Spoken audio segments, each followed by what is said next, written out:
Ja, jeg vil følge så cool Magic Tricks, faktisk rätt cool.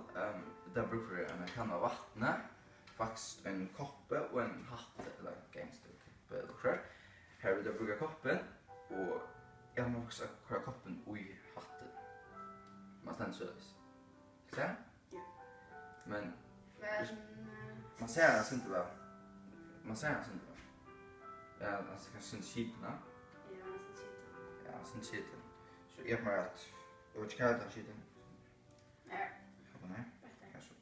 Ska det sen då? Så gott upp ta. Yes. Så var det där, så skulle köra vatten i koppen. Koppen ner.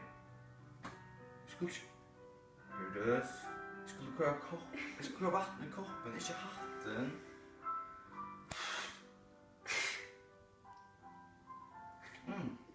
Det var skillnad.